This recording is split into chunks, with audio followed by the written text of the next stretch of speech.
The general perception is that electric two-wheelers are boring.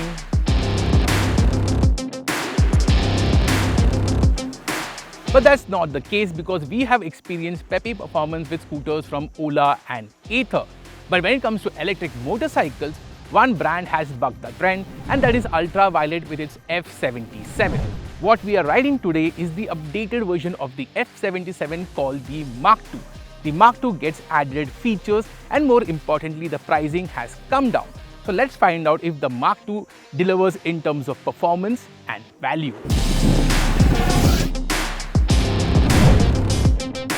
When it comes to performance, the F77 is clearly the benchmark. It has the largest motor and the performance speaks for itself. 0 to 60 under 3 seconds, and it can do the 0 to 100 sprint in less than 8 seconds. So on paper, it has the right performance. But what makes the F77 Mach 2 so impressive is the throttle calibration.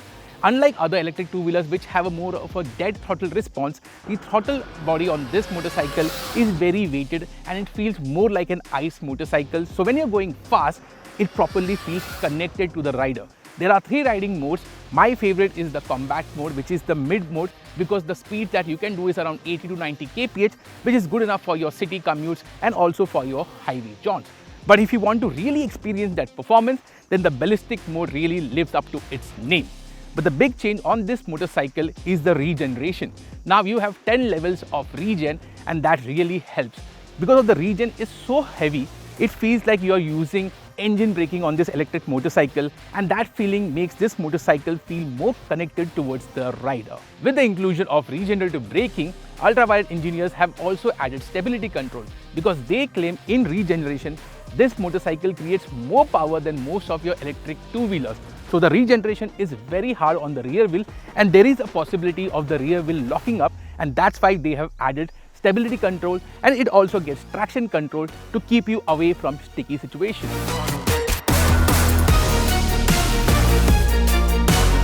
The F77 Recon variant that we were riding comes equipped with a massive 10.3 kilowatt-hour battery, which is by far the largest battery pack on any electric two-wheeler sold in India.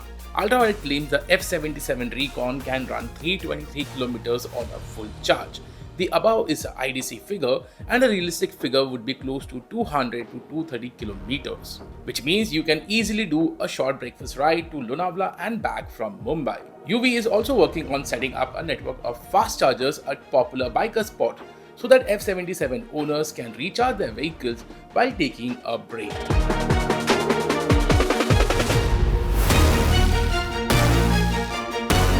So let's check out the ergonomics of the F77 Mach 2. First up is the seat height. The seat height is pretty accessible at 800 mm. I am 5 feet 10 tall and weigh around 100 kg. As you can see, for me, I can easily flat foot, and for shorter riders, the seat height wouldn't be of any bother. Now, moving forward to the riding posture, you get a sporty clip-on handlebars, and even the foot peg is rear set. So the riding posture is canted forward and a bit sporty. Now when I say sporty, it is not as uncomfortable say as the R15, but it is also not as laid back as a Street Fighter.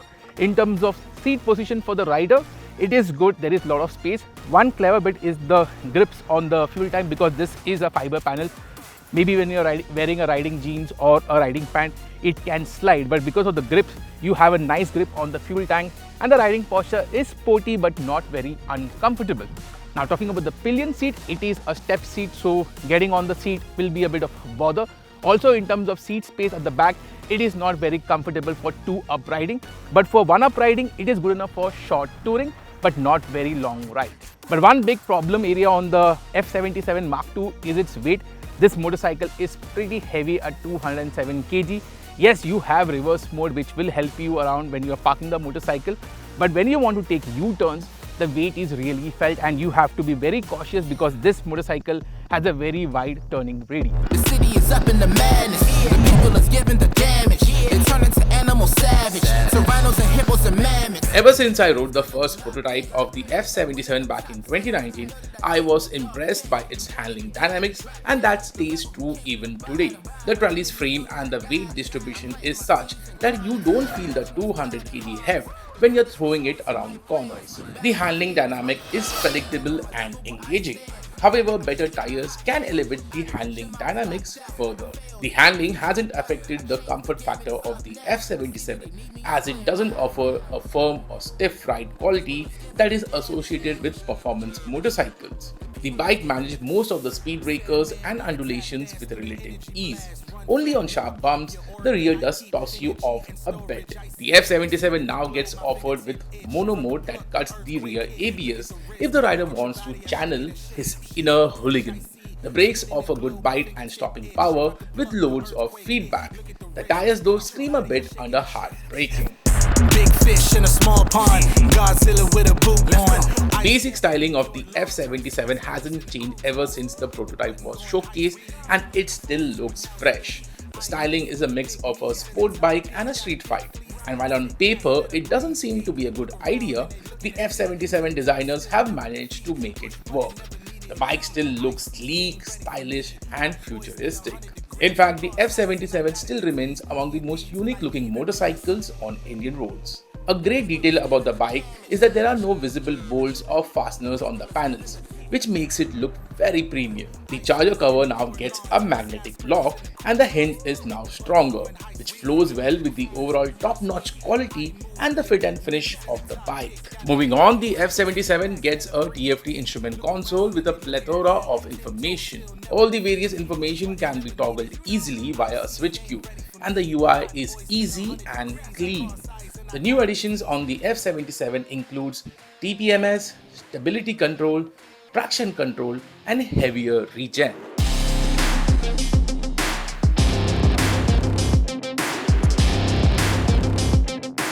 By now you guys would have figured out that the F77 Mark II is a very impressive motorcycle. It offers ballistic performance, looks smashing, has great handling and comes loaded with features. One good thing is that with this update can be carried forward to the older generation F77 owners as well. Now in terms of pricing, yes, it has come down compared to the older variant, but it is still very expensive. The base variant is retailing for 3 lakh rupees ex-showroom and the Recon variant which we rode retails for 4 lakh rupees ex-showroom, which is very expensive when you compare to ICE motorcycles with same thrilling performance. So in terms of sheer value, the F77 still doesn't deliver. Having said that, if you are looking for a thrilling electric two-wheeler which offers great performance and money is not a bother, then the F77 Mark II makes great sense.